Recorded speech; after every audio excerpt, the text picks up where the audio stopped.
Yesterday we talked about what we valued. Was it money? Was it our wisdom? Was it our might, our strength?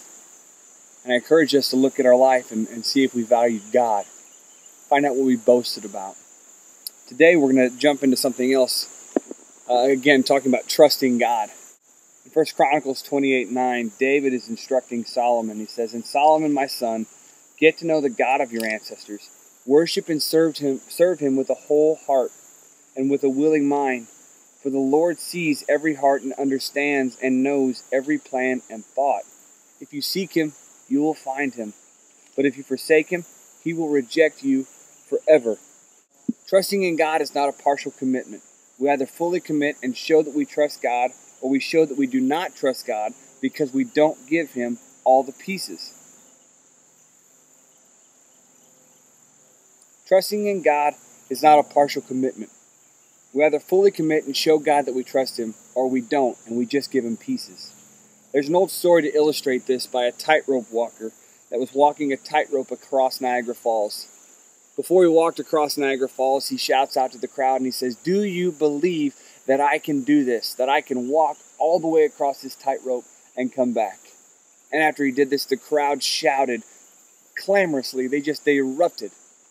And so the man walks across, takes his time, and he walks back. And as he gets back, he comes back to cheers and jubilation.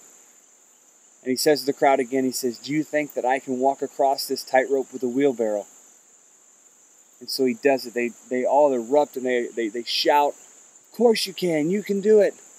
And so he does it. He takes a wheelbarrow and he walks across this tightrope across Niagara Falls again. And he comes back to cheering crowds.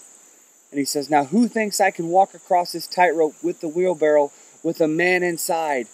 And this right here, it just ignites the crowd and they erupt massively. And then he says, "Who will be my volunteer?" And as he does this, the crowd literally silences and walks away. How often is this us with God?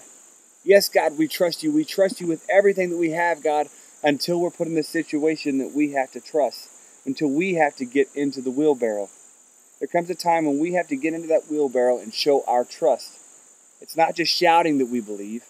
It's in the kind of wholehearted trust that causes us to follow God even when it doesn't add up. That's when we show that we believe. When sometimes it doesn't make sense to follow through and believe in God, but we do it anyway. God knows if we wholeheartedly trust, or if we're just showing and shouting that we believe, and until we're asked to demonstrate it. Ask God to empower wholehearted faith in you today, that when that time comes and you're asked to get in the wheelbarrow, that you would do it, sometimes even when it doesn't add up. God bless. We'll see you tomorrow.